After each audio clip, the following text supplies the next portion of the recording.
이 시간 저희들이 느헤미야서 8장을 읽었습니다. 여러분, 느헤미야서 8장은 이제 성벽이 완공이 되고요. 또 예루살렘에 많은 그러한 주변에 사는 하나님의 백성들이 그곳에 와서 이제 거주하기를 시작하고, 그런데 여러분, 지금까지 처음에 1차로 하나님의 백성이 예루살렘으로 올라올 때, 그러니까 BC 538년 스룹바벨과 예수아를 통해서 약 5만 명이 바벨론에서 예루살렘으로 올라올 때, 이후 이제 2차로 에스라가 이제는 약 10,000여 명을 데리고 아닥사스다 왕 때에 올라올 때, 그때까지 약 80년 정도가 지나고요. 그리고 느헤미야가 3차로 데리고 올 때 약 13년이 지난 후니까 거의 100여 년 가까이 흘렀잖아요.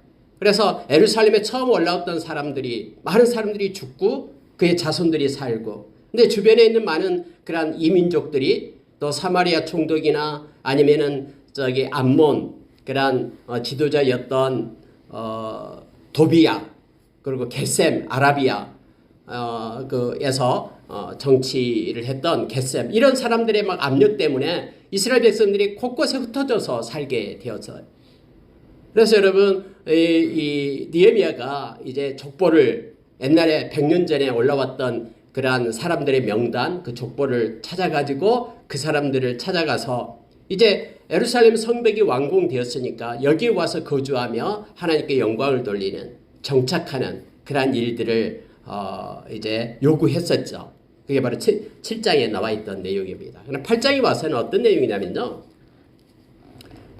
이제 영적인 부흥이 있게 됩니다.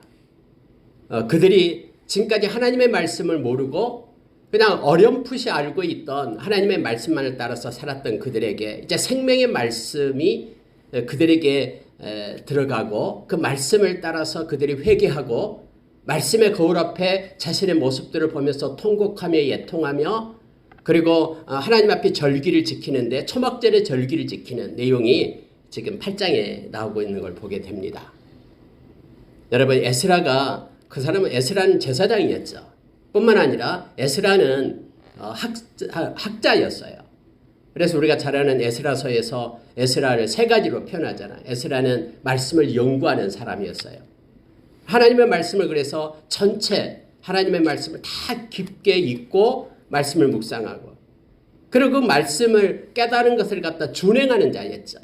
그냥 머릿속에만 있는 말씀이 아니라 이 말씀을 마음으로 품고 손끝과 발끝에서 해석되게끔 삶을 통해서 하나님의 말씀에 살아있다고 이걸 그대로 행하고 순종하는 그러한 에스라였죠. 뿐만 아니라 에스라는 자기가 연구하고 준행했던 것을 가르치는 그러한 학자였음을 성경은 말해주고 있습니다. 통로가 되고 그리스도의 향기가 되고 편지가 된 겁니다. 우리가 여러분, 저와 여러분 예수 그리스도의 제자라고 그러잖아요. 예수 그리스도의 제자는 특징이 있죠. 예수님의 제자는 반드시 말씀을 붙들어야 됩니다. 예수님의 말씀이 없으면 그건 제자가 아니에요. 왜냐하면 우리가 요한복음 8장 31절에서 예수님께서 그렇게 직접 말씀했어요. 나의 제자는 내 말에 거한다. 그러면서 32절에는 진리를 알지니 진리가 너희를 자유케 하리라, 이렇게 말하잖아요. 그러니까 진리의 말씀을 거하는 자는 이 말씀 때문에 우리가 자유함을 누린다라는 거예요. 악한 자는 우리를 얽매고 우리를 붙들어서 막 끌고 가잖아요.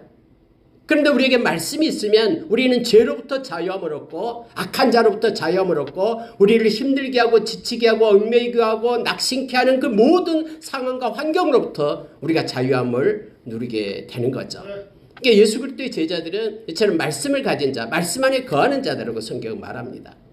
그런데 여러분, 제자의 특징이 뭐냐면 또 다른 제자를 삼는 것이죠. 충성된 자가 또 다른 충성된 자를 세우는 것이 우리가 디모데후서 2장에서 우리에게 가르쳐 주잖아요.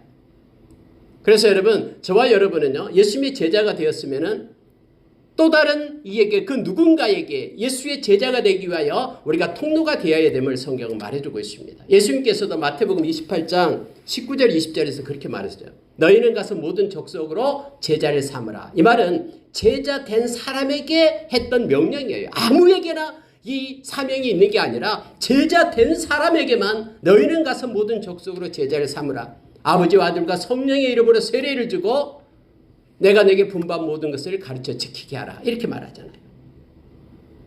우리 주님이 함께하는 볼지어다 내가 세상 끝날까지 너와 항상 함께 있으리라라고 우리 가르쳐 준 것은요. 예수님의 제자는 예수님이 함께 하셔요.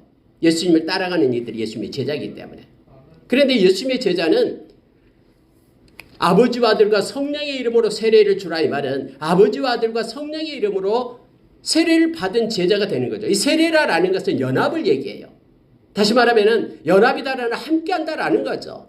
이게 예수님의 제자는 아버지, 하나님 아버지와 함께한 요한일서 1장에서 이렇게 하나님 아버지와 사귐이 있는 그리고 아버지와 아들인 예수 그리스도와 연합된 자. 그래서 예수님과 같이 멍에를 메고 같은 마음을 품고 동행하는 자죠.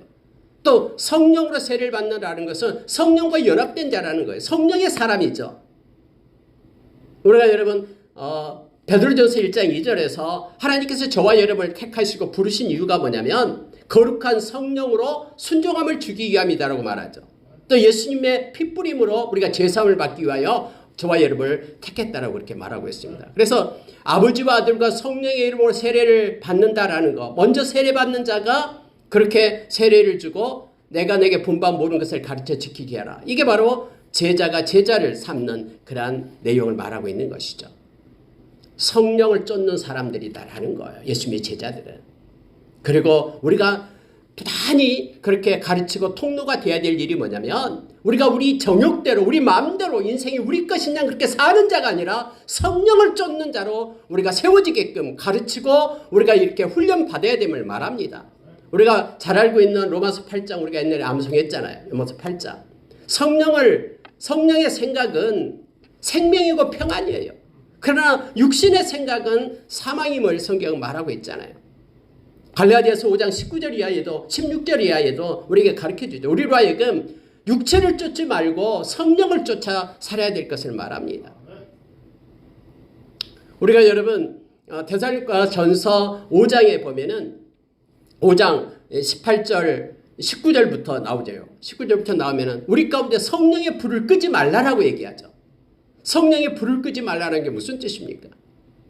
우리의 마음과 우리의 생각과 우리의 삶 가운데 활동하고 계시는 성령을 제어하지 말라라는 거예요. 성령의 이끄심을 받고 성령과 동행하며 성령의 인도하심을 받는 이들이 예수의 제자고 하나님의 백성임을 우리는 너무나 잘 압니다. 저와 여러분은 이 성령 안에서 하나님의 나라를 누리는 거예요. 성령이 없으면 우리 하나님의 나라를 누리지 못하죠.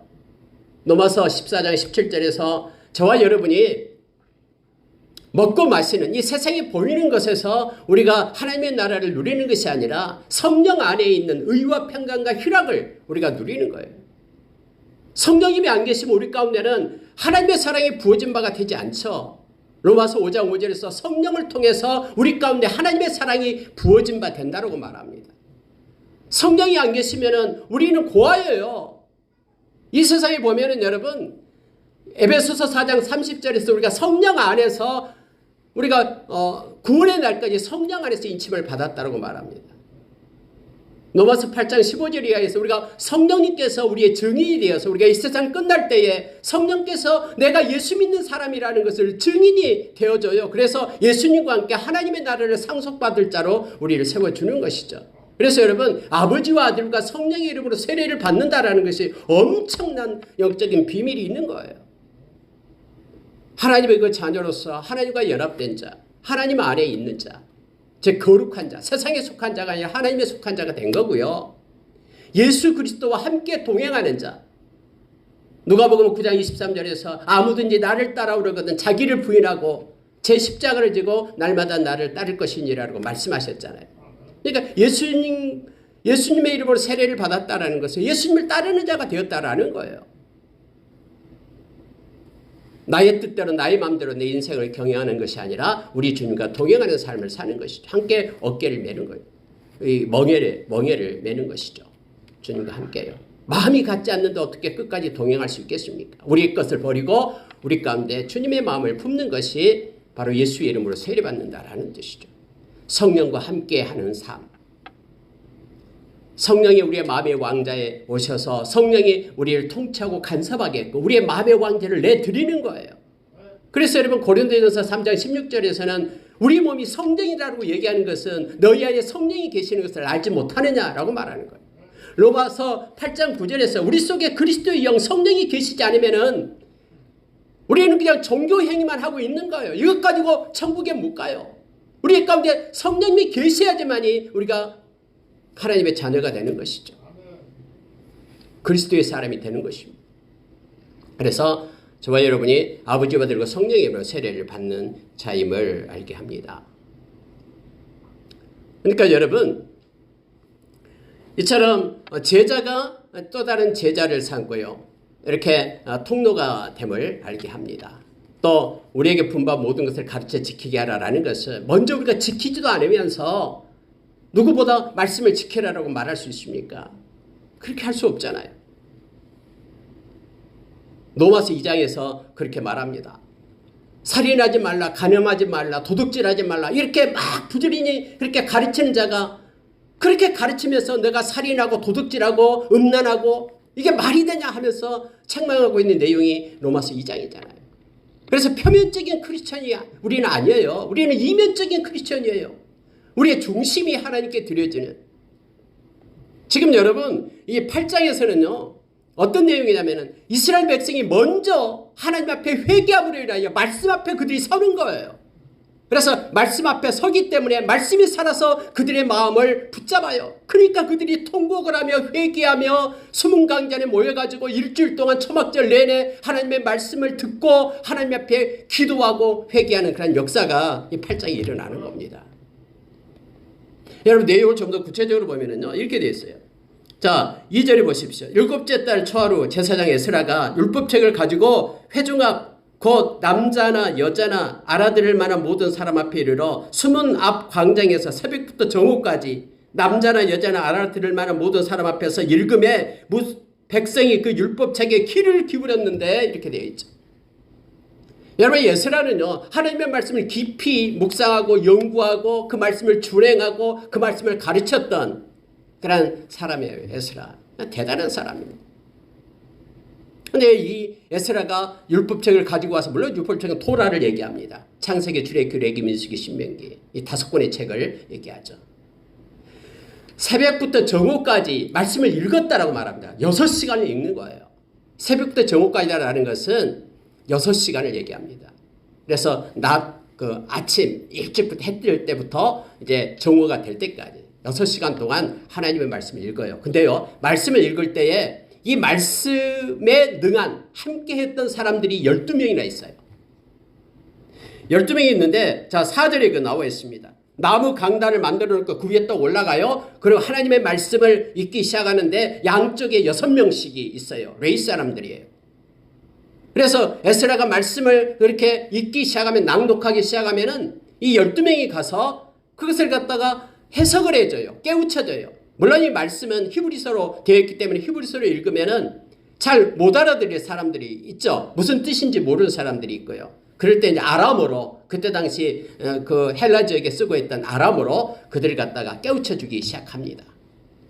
그 내용 그 사람들 이름이 사절에 다 기록되어 있어요. 여러분 여호사밧이 왜 그렇게 하나님 앞에 훌륭한 사람인지 아십니까? 여호사밧은요 하나님의 말씀에 정통한 사람들을 갖다가 지방의 곳곳에 보냈어요. 그리고 그들로 하여금 백성들에게 하나님의 말씀을 가르치게끔 그렇게 했어요. 하나님의 말씀을 배우니까 하나님께서 가증스럽게 여기고 싫어하는 것이 무엇인지를 알게 되거든요. 하나님이 기뻐하고 원하는 것이 무엇인지를 알게 돼요. 그러니까 많은 백성들이 이거 하나님이 싫어하는 것이니까 내가 끊고 하나님께서 기뻐하는 것으로 돌아오는 삶이 있었어요. 그래서 이방의 그런 풍조를 따르지 않고 많은 이들이 하나님께로 나와서 그렇게 부흥을 이루고 회개하고 하는 역사가 여호사밧 왕 때 있었거든요. 그래서 여호사밧의 실적이에요, 이게요. 여기서도 여러분 에스라가요. 에스라와 함께 했던 이 레위 사람들이 있었습니다. 그들이 12명이나 있어가지고 그들이 하나님의 말씀을 깨우치기 시작을 합니다. 자 여러분 보십시오. 자 5절에 보십시오. 에스라가 모든 백성 위에 서서 그들 목전에 책을 펴니 책을 펼 때에 모든 백성이 일어서니라. 하나님의 말씀을 일어서서 이렇게 듣게 됩니다. 여러분 찬양을 할 때도 우리는 이제 앉아서 찬양을 합니다만은 우리가 정말로 하나님 앞에 이렇게 찬양을 하고 그분을 존귀 여기고 경배한다 할 때 여러분 일어나서 하나님 앞에 이렇게 손을 들면서 찬양을 해도 되죠. 앉아서 이렇게 경건하게 물론 해도 된 마음을 드려도 됩니다만은 때로는 하나님께서 그런 마음을 주시면 일어나서 손도 들고 하나님 앞에 일어나서 이렇게 찬양을 하는 거예요. 제가 한 3년 4년 전에 캐나다 토론토에 가서 한 달 정도 연수를 받은 적이 있었습니다. 근데 주일날 이렇게 이제 예배를 드리기 위하여 주일날 갔죠. 한 교회를 갔는데 거기는 이제 찬양을 하는 거예요. 찬양을 하는데 거기는 찬양할 때는 다 일어나요. 찬양할 때는 다 일어나가지고 계속해서 하나님께 영광 돌며 손을 들면서 찬양을 합니다. 물론 말씀드릴 때는 이제 앉아서 이제 말씀을 듣고요. 찬양할 때는 다 일어나요. 언제나. 그래서 참 그게 마음에 너무나 좋았어요. 우리가 정말로 우리가 일어나서 이런 모습으로 하나님을 정말로 존귀함을 받고 하나님의 영광을 받으실 영화로우신 보좌이신 하나님 하면서 그 존귀함을 하나님께 드리는 그런 찬양이 너무나 좋았습니다. 물론 예수님 당시에도 여러분 이렇게 말씀을 나눌 때에는 이렇게 앉아서 그 회당에서 이렇게 말씀을 나눴었죠. 예수님 신학 시대에도 보면은요. 찬양할 때는 일어나서요. 여기 구약 시대에는 이게 책을 딱 펴니까 성경을 펴니까 그들이 다 일어나서 하나님 말씀 듣겠다라는 거예요. 아침 새벽부터 정오까지 했으니까는 막 6시간 동안 일어나서 하나님 말씀 듣는데 너무나 말씀이 좋아가지고 다음 날도 에스라를 찾아가는 거예요. 에스라요, 우리에게 말씀을 좀 가르쳐 주세요. 그래서 다음 날도 그 다음 날도 7일 동안이나 계속해서 그 숨은 강당에 모여가지고 그들이 하나님의 말씀을 듣기 시작하는 것입니다.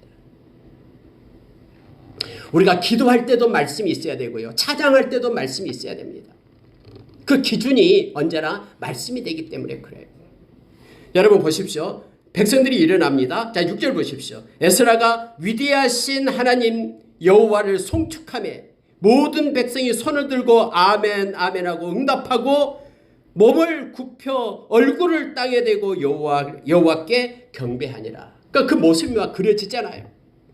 일어났다가 하나님을 송축했다는 찬양했다라는 거예요. 에스라가 이제 책을 펴놓고 하나님 말씀을 펴놓고 하나님을 향하여 찬양하니까 그들이 손을 들고 찬양을 합니다. 아멘 아멘 하면서 맞습니다. 우리도 하나님을 찬양합니다. 그리고 그들이 땅에 쫙 엎드려서 하나님 앞에 경배하는 그런 내용이 성경에 이렇게 기록되어 있음을 보게 됩니다. 여러분 우리가 하나님의 말씀 찬양을 우리가 아멘으로 바꿔 하잖아요. 아멘이다라는 것은 내가 그대로 인정합니다라는 뜻이에요. 지금 찬양하는 대로 내가 아멘으로 할 때는 이 찬양하는 대로 내 마음을 실어서 하나님께 올립니다. 이것이 나의 기도입니다. 하나님 받아주십시오라고 내가 진실로 그렇습니다라고 하나님 앞에 올리는 것이죠. 그래서 여러분 우리가 기도할 때도 아멘 아멘 하고 하잖아요. 대표 기도할 때도 아멘 한다는 것은 저분이 하는 기도가 바로 내 기도입니다. 하나님 나의 마음도 받아주십시오. 동의합니다라고 아멘을 하는 거예요.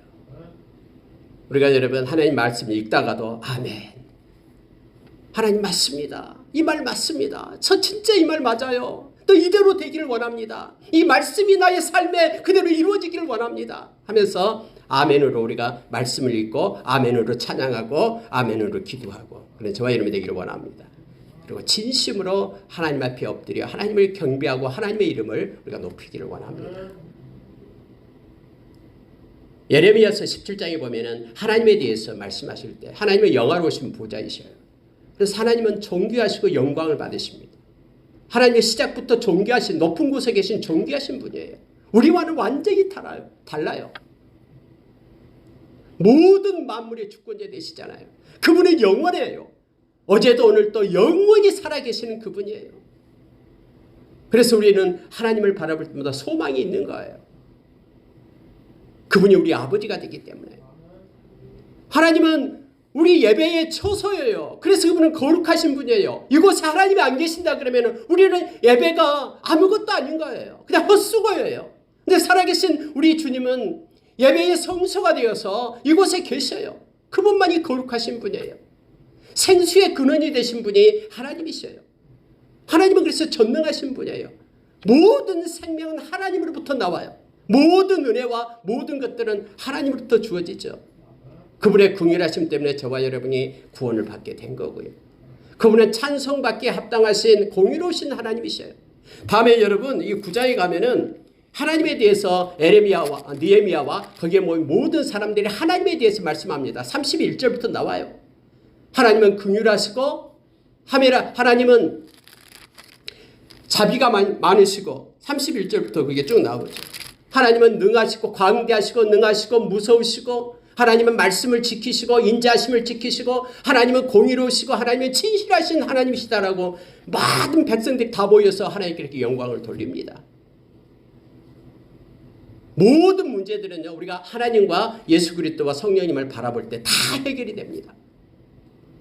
우리가 문제만을 바라보면 문제가 너무 커서 우리를 압도하고 우리가 막 너무나 힘들지만은 그 광대하신 하나님, 그렇게 우리에게 생명을 주신 우리 주님, 우리를 사랑하신 주님, 살아계셔서 우리를 이끄시고 영원히 우리의 보증이 되신 성령님을 바라볼 때 문제는 조금해져요. 그래서 넉넉히 우리가 평안과 기쁨을 누릴 수 있음을 보게 됩니다. 여러분 지금 여기 에스라와 함께한 사람들이요 수문강전에서 하나님 그렇게 영광을 돌린 거예요.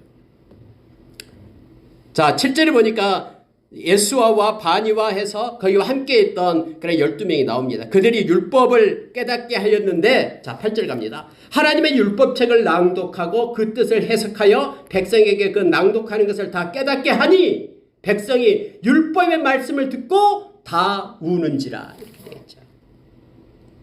여러분 하나님의 말씀이 살아있어서요 우리에게 감동을 주게 될 때요 우리는 하나님 앞에서 그렇게 눈물을 흘리게 되고 울게 됩니다. 물론 여러분 이 눈물을 흘린다는 두 가지가 있습니다. 하나는 뭐냐면은 말씀의 거울에 비추니까 내가 너무너무나 잘못됐거든요.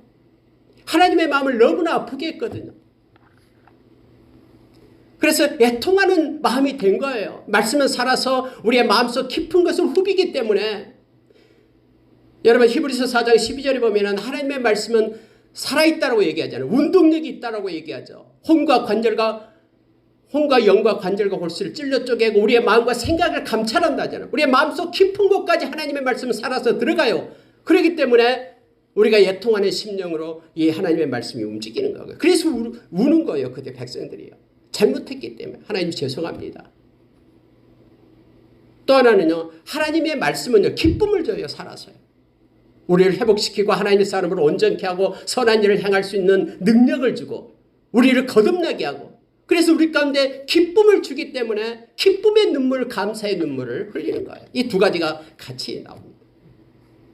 하나님의 말씀 앞에 우리가 말씀이 우리의 찔림을 당할 때요. 이 말씀 가운데 우리의 마음이 애통하는 그러한 눈물과 감사의 눈물로 그렇게 바꿔지고 함께 했음을 알게 합니다. 이들이 막 울기 시작하는 거예요. 하나님의 말씀이 깨달아지니까 막 울기 시작하는 거예요. 여러분 하나님의 말씀은 성령님이 쓰셨잖아요. 그럼 말씀이 마음속 깊은 곳에서 깨달아지기 머릿속이 아니라 마음속 깊은 곳에서 깨달아지기 시작한다는 것은 성령님께서 지금 만지고 있다라는 거예요. 성령님께서 만나고 있어요. 그래서 우리에게 깨달음을 주는 거예요. 고린도전서 2장 8절 이하에서는 하나님께서 우리를 위하여 예비해 주신 것은 눈으로 보고 귀로 듣고 마음으로 깨닫지 못한다고 했어요. 성령님이 개입할 때만 하나님의 마음과 하나님의 뜻을 우리가 깨달을 수 있다거든요. 성령께서 깨닫게 하니까 그들이 울기 시작하고 회개하기 시작하고 하나님께 감사하기 시작한 겁니다. 자, 느헤미야와 여기에 모였던 그 레위 사람들 그들에게 말합니다. 이제 너희들은 근심하지 말라. 주의 날 성일이기 때문에 근심하지 말라. 여호와로 인하여 기뻐하는 것이 너희의 힘이니라. 여러분 10절 하반절에 그 얘기를 해요. 여호와로 인하여 기뻐하는 것이 너희의 힘이다 라고 말합니다. 여러분 우리가 시편 18편 다윗의 고백을 잘 하죠. 나의 힘이 되신 여호와여 주를 사랑하나이다 라고 그렇게 고백을 하잖아요. 여러분과 저가 어떤 상황 속에서도 하나님 때문에 기뻐할 수 있는 것, 이것이 우리의 능력입니다. 하나님의 백성에게 주어진 권세예요. 하나님 때문에 즐거워하고 즐거워할 수 있는 그런 근거가 없어요. 때로는 몸도 아프고 힘들고 상황이 어려워요. 그럼에도 불구하고 우리가 기뻐할 수 있는 힘이 어디서 오냐 그러면은 하나님 때문에 오는 거예요. 저와 여러분의 기쁨의 근원이 하나님이 되시기를 원합니다. 이 세상을 바라보고 시선을 이 세상에 고정할 때에는 우리는 늘 낙심과 절망밖에 없어요. 그러나 하나님께 우리의 시선을 고정할 때 우리는 하나님으로부터 힘을 얻게 돼요. 기뻐할 수 있는 힘, 평안할 수 있는 힘, 넉넉히 이기고 그분께 다 의탁하고 행복해질 수 있는 힘, 이 힘을 우리가 얻게 됩니다. 그래서 하나님의 나라는 성령 안에 있는 의와 평강과 희락이에요. 세상에서는 우리가 기쁨의 물을 마실 수가 없습니다. 주님 안에서 요한복음 15장에서 예수님이 주신 기쁨, 나의 기쁨이 너희 안에 항상 있기를 원한다라고 주님이 말씀했잖아요. 요한복음 14장에서는 세상에 줄 수 없는 나의 평안을 내가 너희에게 준다라고 말하죠. 그래서 우리 주님 안에서만 그것이 하나님이 우리의 기쁨이 되고 우리의 힘이 되는, 하나님이 주신 기쁨이 하나님을 위하여 즐거워하는 것이 우리의 능력이 되는, 세상 사람들이 가질 수 없는 힘과 능력이 되는 믿음의 삶을 사는 저와 여러분 되기를 원합니다. 자, 여러분 12절 보고 마치도록 하겠습니다. 모든 백성이 곧 가서 먹고 마시며 나누어 주고 크게 즐거워하니 이는 그들이 그 읽어 들려준 말을 밝히 함이라. 여러분 삶에 있어서요, 그 삶이 지금 그들이 바꿔주고 있는 걸 보게 되죠. 지금 초막절을 짓고 있는데 초막절을 지금 만들어요. 근데 초막절을 그들이 지켜요. 근데 성경은 뭐라고 얘기하냐면은 지금부터, 그러니까 모세 때부터 지금까지 그 수많은 수백 년 동안 초막절을 이렇게 지킨 적이 없었다라는 거예요. 근데 그들이 그렇게 지킬 수 있는 동력이 어디서 나오냐면은 성경 12절에 그렇게 말하는 거예요. 이는 그들이 그 읽어 들려준 말을 밝히 알미라 라고 말하고 있는 것입니다. 말씀이 머릿속에 있는 것이 아니라 말씀이 삶 속에 있다는 것을 지금 말하고 있는 거예요. 그래서 말씀 때문에 그들이 읽어 들려준 말, 그 말씀에 붙잡혀서 그 말씀을 밝히 알아서 삶으로 알아서 그들이 가서 먹고 마시고 나누어주고 크게 즐거워했다라고 지금 말하고 있는 것입니다. 그래서 그들이 여러분 나뭇가지를 다 꺾어와가지고 7일 동안 초막을 짓고 그곳에서 있게 되는데, 이와 같은 일들은 모든 백성이 다 그렇게 했는데 이와 같은 일들은 전무후무하게 있었다. 말씀 때문에 그들의 삶 가운데 드러냈음을 성경은 말해주고 있는 것입니다. 18절 보고 마칠게요. 마지막 절은 봐야 되겠네요. 에스라가 첫날부터 끝날까지 날마다 하나님의 율법책을 낭독하고 무리가 이래 동안 절기를 지키고 8째 날에 규례를 따라 성회를 열었느니라 라고 되어 있죠. 초막절을 이제 7일간 지키고 마지막 날 성회를 열고 이제 끝나게 되는 거거든요. 근데 모든 7일 동안 다 하나님의 말씀을 에스라가 통독을 하고 낭독을 하고 그렇게 그 말씀에 따라서 그들이 초막에서 거하면서 말씀이 삶이 돼요. 알미 삶이 돼요. 그렇게 지켰다라고 성경은 말해주고 있습니다. 여러분 작은 말씀이라도 머릿속에 있는 것이 아니라 우리의 마음으로 그 말씀의 거울 앞에 서서 여기에 있는 이 백성들처럼요, 그들이 울고 하나님 앞에서 애통하며 또 기쁨에 감격하며 하나님께 영광 돌리고 또 실제 삶을 통해서 알미 삶이 되는 그런 말씀이 살아있는 삶 가운데서 드러나는 삶이 예배가 되는 그런 모습의 삶을 저와 여러분도 이렇게 살아가기를 원합니다. 말씀을 마치겠습니다. 그래서 말씀이 이끄는 삶을 사는 저와 여러분 되기를 원합니다. 정말로 여러분 말씀을 여기서처럼 이렇게 읽어보십시오. 아까 우리 권사님 기도할 때도 요한계시록 1장 3절의 말씀을 가지고 기도하셨는데요. 이 말씀을 읽고 듣고 기록된 것을, 이 예언의 말씀을 지키는 자가 복이 있다라고, 마카리오스 하나님의 복이 있다라고 말하고 있습니다. 그래서 복은 하나님의 말씀을 따라가는 것이 복이에요. 듣고 읽고 듣고, 여러분이 이렇게 낭독하면은 자기가 말하는 것을 자기 귀로 말씀을 듣고 그 말씀이 가슴을 울리고 또 그러면서 그 말씀이 막 활동함으로 인하여 또 하나님 앞에 잘못했으면 또 회개도 하고 또 기쁨도 얻고 말씀이 끌고 가는, 그래서 삶 가운데 실천하고 용서하고 용납하고 말씀에 근거해서 이런 말씀이 우리의 삶을 주장하는 그런 삶을 사는 저와 여러분 되기를 원합니다. 우리 함께 기도하겠습니다. 약 3분 정도 하나님 삶 가운데 말씀이 우리를 끌게 해주십시오. 정말로 말씀의 거울 앞에 살아있는 말씀을 우리가 삶 가운데서 드러내게 해주십시오.